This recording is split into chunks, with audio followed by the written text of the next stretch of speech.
We're talking about letting go and trusting. And there were a couple of reasons why I was inspired to do that. First, I'm going to have a sip of something.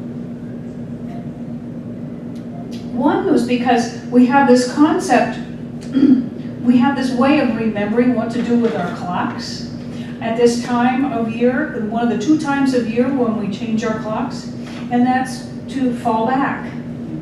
And the thing is, it's funny, I met somebody this morning who got it mixed up. She set all her clocks ahead, went to bed, then sat up bolt upright and said, oh my gosh, I got it wrong, and then changed them all again, but not all of them, and ended up having a restless night because she got it backwards.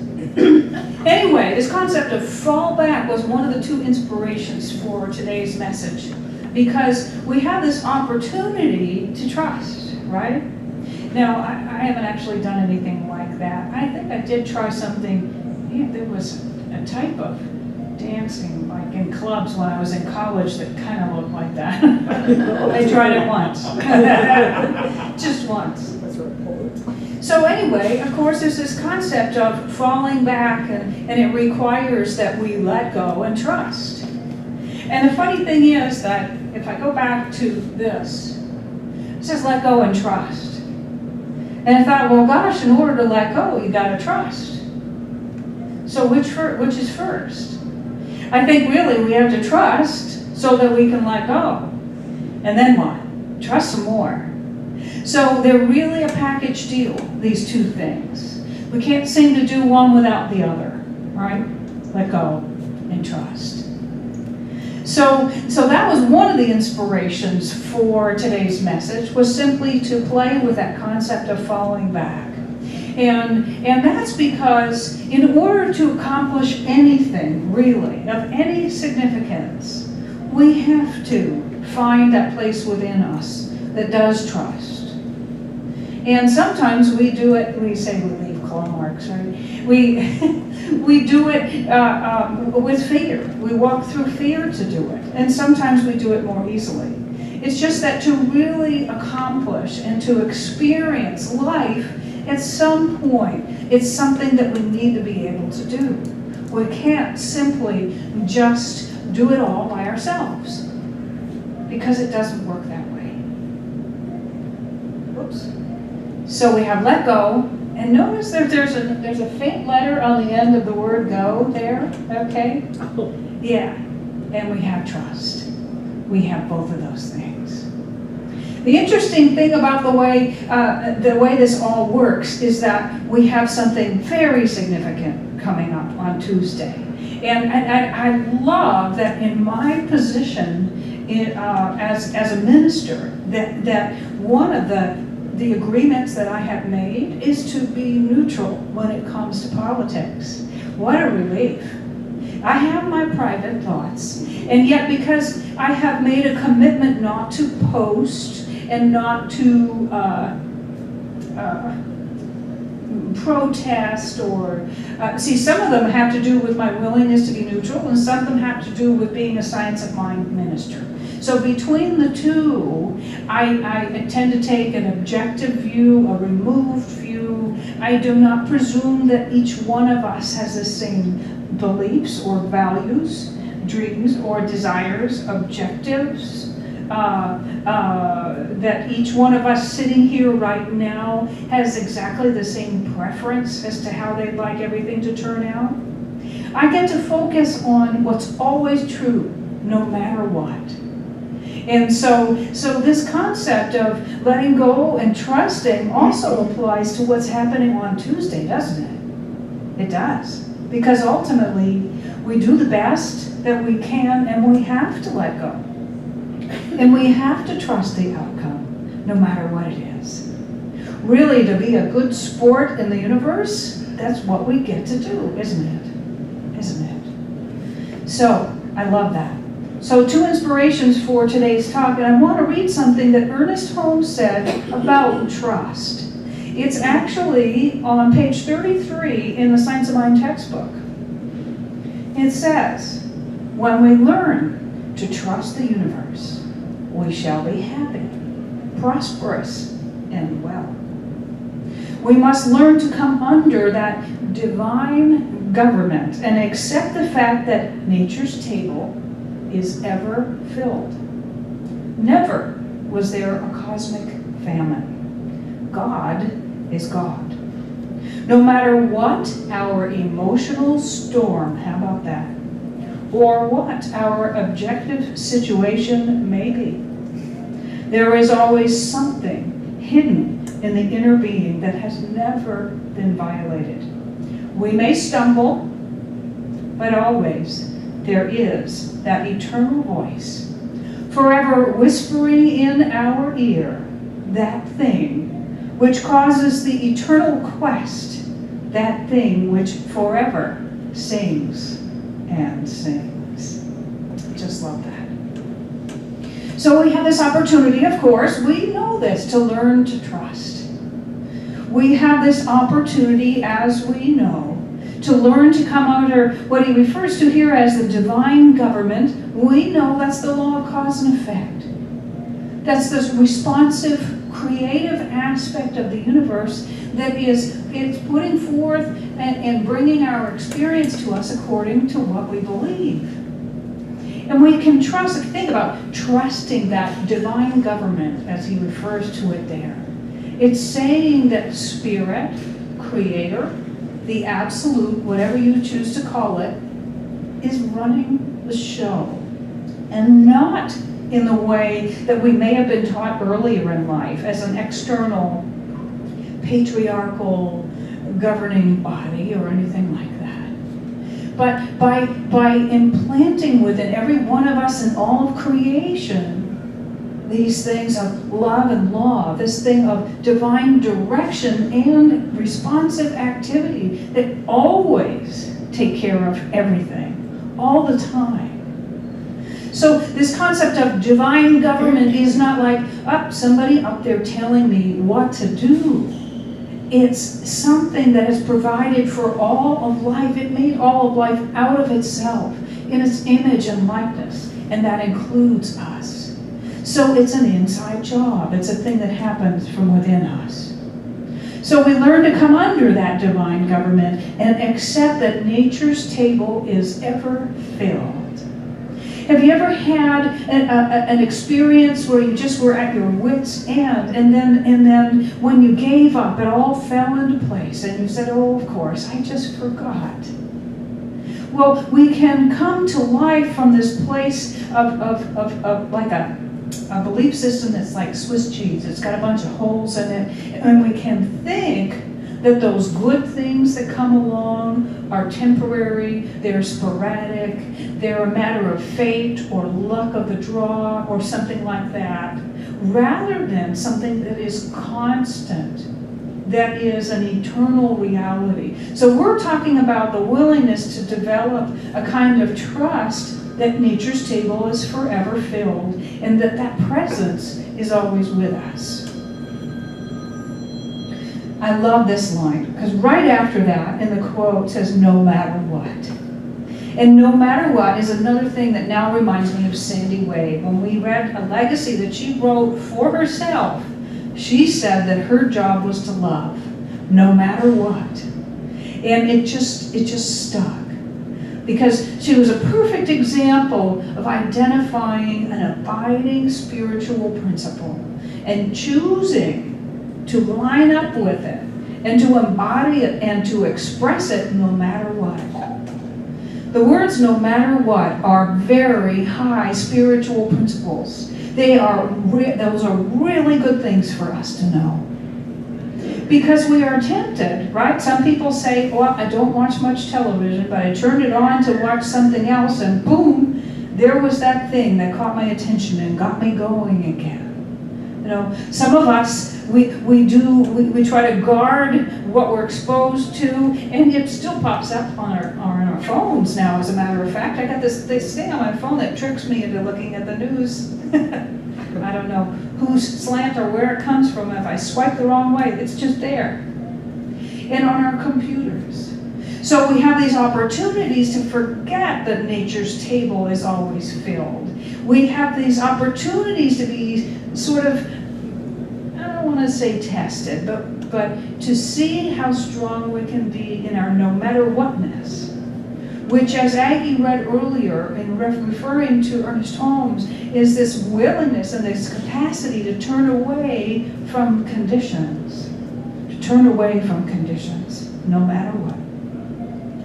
So there's always something hidden in the inner being. We know that there is something abiding within us that always knows, don't we? And that we may stumble, but that eternal voice will forever whisper in our ears, and it causes this eternal quest. I like that. Causes this eternal quest. What that means is that it's something within us that makes us get up again. It makes us move along, carry on, and continue to persist and persevere. So there's something within us, it's just like the instinctive movement of wildlife. It's something that we just do automatically because it comes from that part of us that is connected with all of life and knows that there is more. So listen to that whisper and follow that direction and go on that eternal quest. Stay on it. And it also says that this voice sings and sings. And you think about how the birds sing no matter what's on the news. They sing no matter what the weather is doing. They just sing. That's what they do.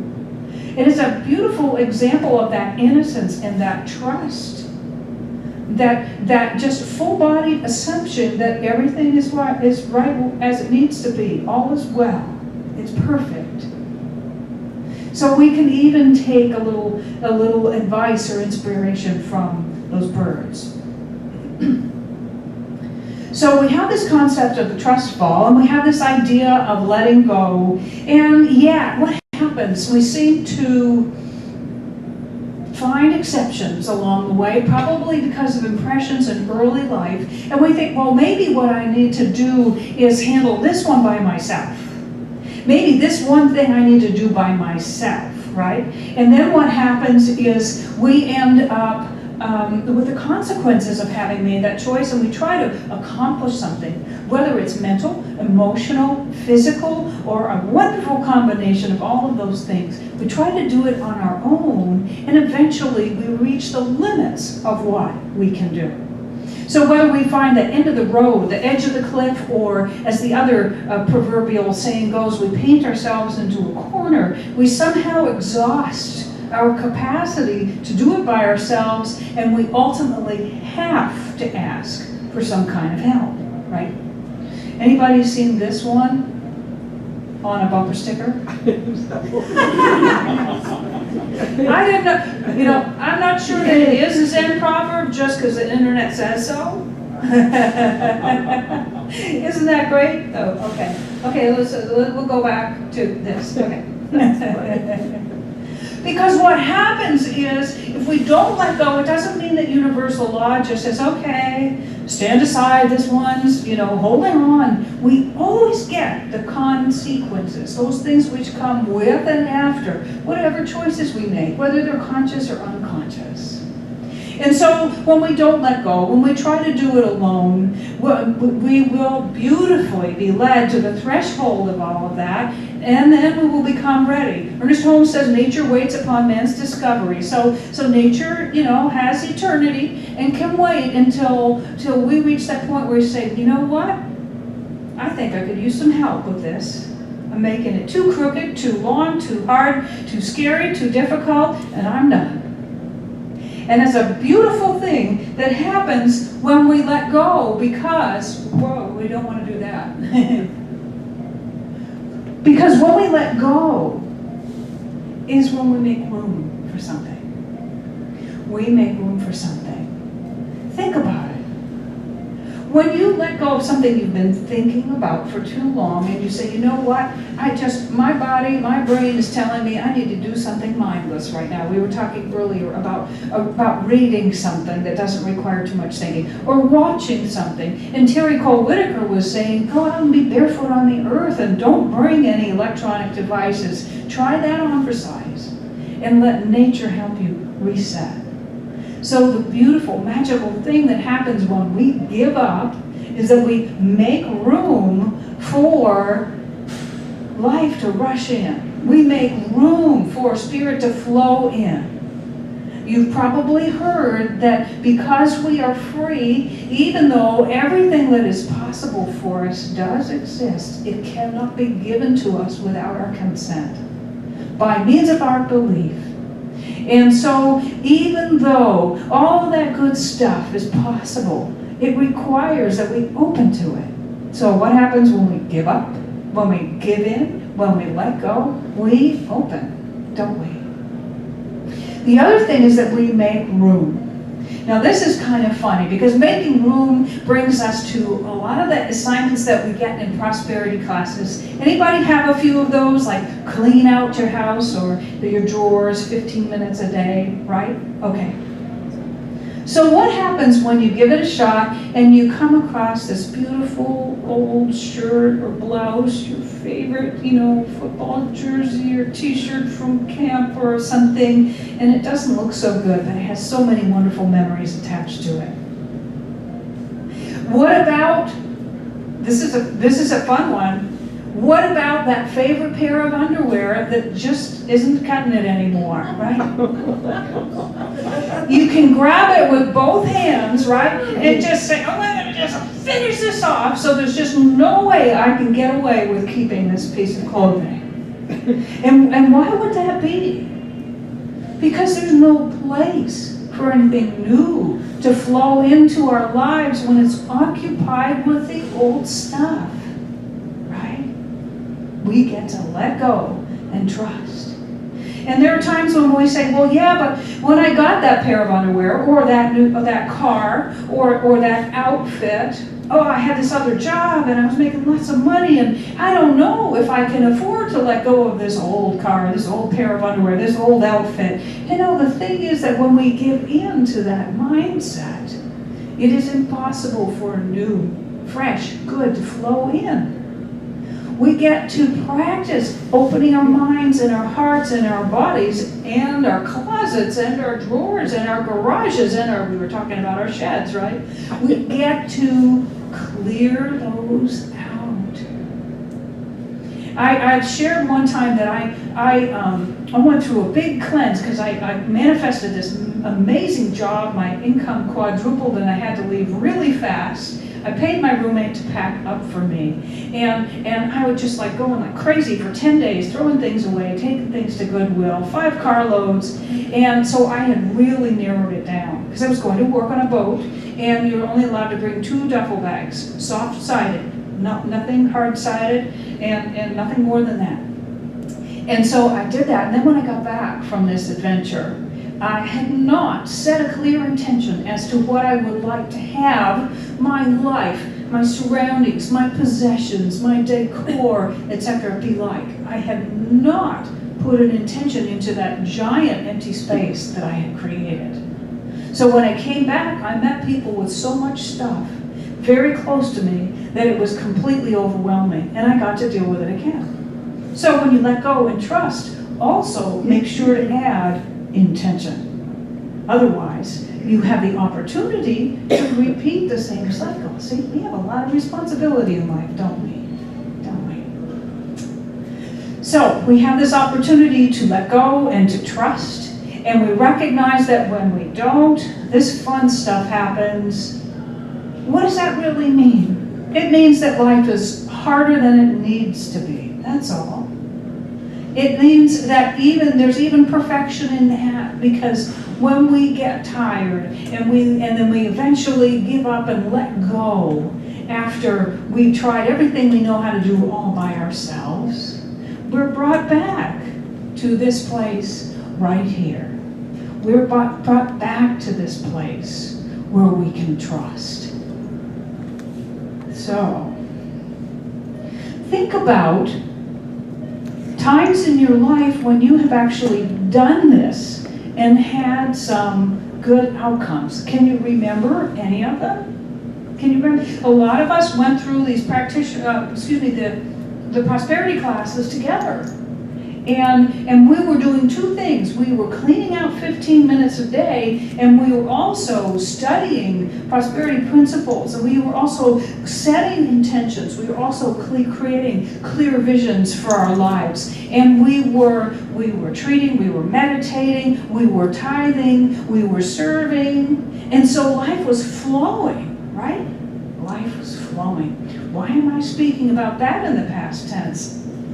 I have decided that even though that class isn't going on right now, that I'm very interested in doing some of that. And so I have been, not 15 minutes a day, but regularly, remembering that every time I open my mind and I make room in my life for what I desire, it has a place to come about. The other thing that I was sharing that's really great is that you can trust desire itself. I was sharing this in class the other night and have said it before, but Raymond Holywell, in a book called Working with the Law, talks about desire in there. He talks about desire, and he says that when you desire something, it is an indication that the circumstances are right for that to occur in your life. They're actually right. Now think about that. In the past, when you have felt a desire come up, you might have had your old conditioning and your hidden beliefs tell you right away, oh no, I hate it when I desire something, because then it leads to disappointment, right? So what if you redefine desire and consider that you can trust it? That it only shows up in the way of things when circumstances are right. When there's enough of you that's able to recognize what it's about. And you have a readiness to be open to everything that's going to be showing up alongside you, within arm's reach at that time in your life. So consider trusting desire, redefining how you look at that. Redefining how you look at that. So the bottom line is that we need to let go. Why? Because life is so much greater than what we can accomplish or experience alone. And we know that we're ready to have more of that, don't we? We know that we're ready to have more of that. So even though we come up against some things that make us have to do this, and they bring us up to our terror barriers. They make us do things that we're not quite sure that we're going to get right.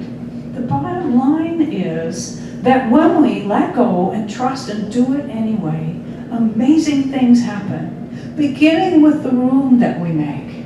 Beginning with the room that we make and followed by those amazing outcomes that we couldn't have thought of, orchestrated, or brought about on our own best day. By ourselves. We know that this is true, and we know we've done it before, and what we can do is create a foundation of believing, of trust, based upon those old experiences. We start with the parking spaces. We move to pre-scripting, imagining a first date or a job interview. We move to identifying the qualities that we desire to have in a person in our life, or a home, or an automobile. You see, and we move to bigger and bigger things, and Spirit doesn't know big or small, so we can use all of those experiences as a foundation for what we're desiring and ready to experience next. And it always involves letting go and trusting. So here's what we're going to do. I'm going to go to the next slide in just a moment, and I want you to know something else. We found this great song that I didn't know until about an hour ago. And I decided to let go and trust and learn it. And so you're going to do the same thing with me. And we're going to sing another great one that's a fun song from Karen Drucker about letting go and trusting. So just remember before we do that there's more to cleaning out your drawers in your garages. There's more to these talks and the bumper stickers and the things that we read and say than just reading and saying them. There's a whole world out there. There is that field of infinite possibility that can only become real to us when we let go, when we trust, when we open up and we make room for it. So let's do that, okay? Okay.